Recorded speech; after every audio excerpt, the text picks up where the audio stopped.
E para essa nova fase, como é que foi a fase antiga? Como é que é a nova fase? Você revive esses momentos? Eu vou falar da antiga, ela fala da nova. Tá bom.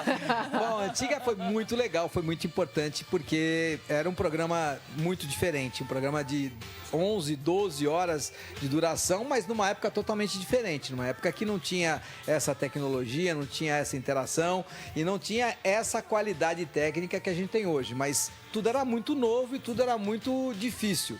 Mas o programa se firmou e se firmou de uma maneira muito competente e historicamente veio para ficar. Uma e ele delícia acompanhar muito esporte o domingo muito o dia legal. inteiro. Delícia. E Qual foi a aí- sua primeira transmissão, você lembra?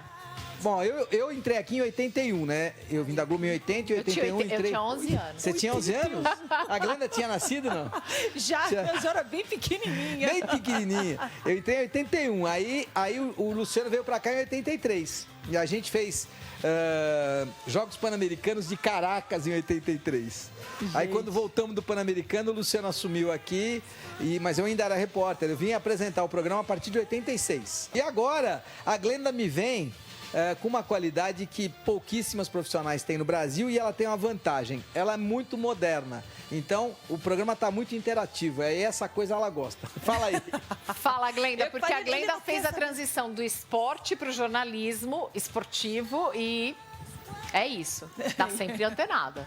Não, é muito bom poder participar desse projeto, assim, sabe? É um projeto que marcou história, né? Nessa época, você está falando que você apresentou a primeira vez em 86. Em 86 foi justamente quando eu comecei a pegar onda. Então, de uma certa forma, esse programa faz parte também da minha vida, né? Como atleta, né? Todo atleta quer estar na televisão, precisa dar entrevista, precisa mostrar o patrocinador.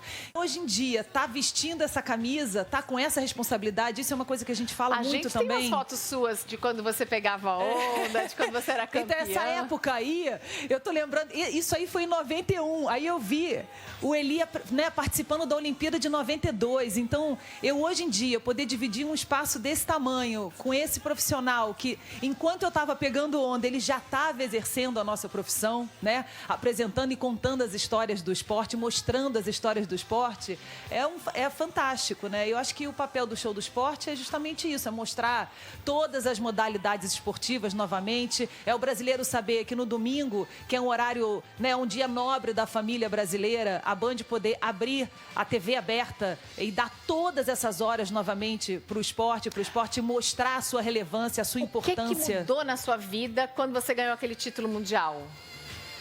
Nossa, mudou tudo, né? Porque logo depois, quer dizer, eu já estava ali mais ou menos numa reta final. Esse foi meu 4º título mundial, foi exatamente aí, no Havaí. Havaí? Foi Havaí. Aí no ano seguinte eu comecei a trabalhar. Eu acho que tem muito a ver uma coisa com a outra. Eu já estava naquela assim, já está chegando ao final, já preciso entrar numa faculdade, escolher uma faculdade. E aí eu fui convidada para começar a trabalhar no jornalismo, ainda um pouco atleta. Que delícia, não é? Trabalhar e relembrar esses momentos. Elia? Tem um amigo meu que fala o seguinte: você vale tanto quanto as histórias que você tem para contar, né? Então a gente é que nem o Walt Disney, né? Tem muita história.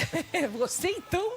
Não, porque além disso, Não, o Elia tem a memória boa, Mari. Gente de casa, ele lembra de tudo, detalhadamente. Então, às vezes eu chego pra dizer, mas aquele foi fulano de tal, tal, foi aquela cesta, aquele gol, aquele momento. E ele entende de todos os esportes. E você se lembra de todas as suas entrevistas?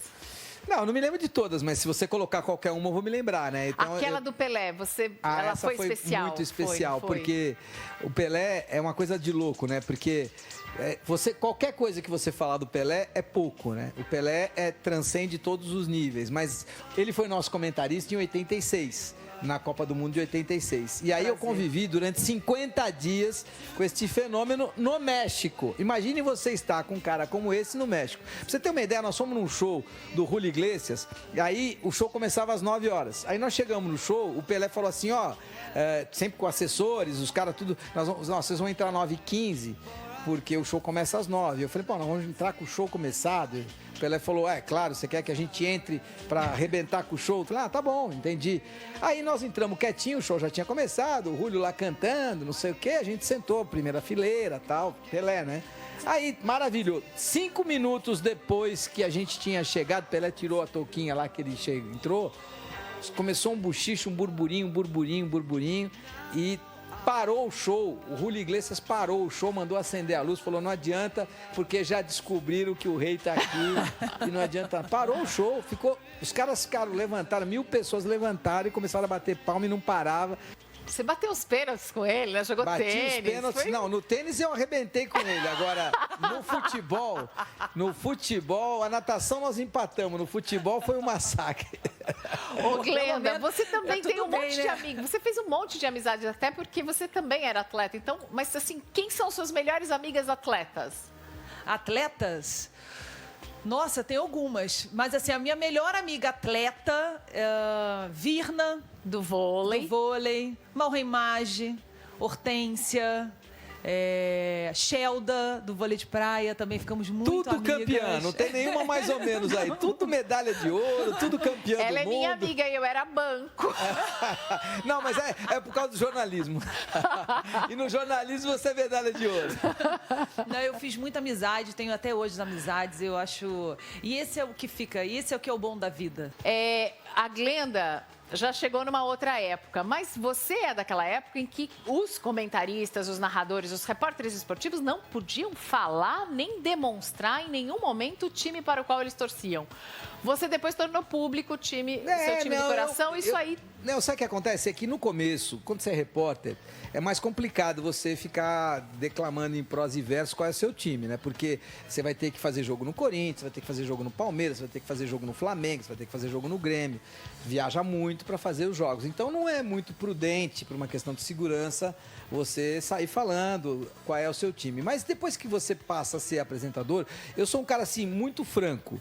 Eu não acho justo que a Glenda saiba o time que eu torça, que você saiba que eu sou palmeirense e que o telespectador não saiba. Eu não acho legal. Agora, eu já estou tanto tempo nessa estrada que hoje em dia não é que eu torça menos para o Palmeiras, é que hoje em dia eu torço muito para os bons profissionais, aqueles caras que eu fui conhecendo na estrada e que eu sei que são importantes para o futebol, são importantes para o esporte. Agora, eu não tenho dúvida, eu tinha que ser palmeirense, porque lá em casa eu sou neto de italianos e tal, então em casa era o seguinte, meu pai falava, você pode torcer para qualquer time, mas se quiser jantar todo dia tem que torcer pro Palmeiras. Não, e você está falando de italiano, o drink de hoje é Garibaldi Sbagliato, então também tem um quê de italiano lá no nosso bar. Sendo bom é o que vale. A gente vai já para lá. Glenda e Elia, vocês dois conheceram na profissão todos os seus ídolos? A Glenda já falou que não conseguiu entrevistar o Pelé, né? Não, já estive com o Pelé, mas não entrevistei o Pelé. Eu gostaria de ter entrevistado o Pelé. Eu acho que eu conheci, sim. Eu conheci muita gente. Não sei se eu conheci todos os meus ídolos, mas eu conheci... eu acho que um que eu gostaria muito... Quer dizer, gostaria não porque eu conheci. Eu estive com ele. Demorou um tempo. O Roger Federer. Entrevistei o Federer, eu queria ter entrevistado o Federer e consegui entrevistar o Federer. Esse é o maior de todos os tempos no tênis. Esse eu queria. Por conta de Roland Garros, a gente acabou entrevistando ele várias vezes e tal.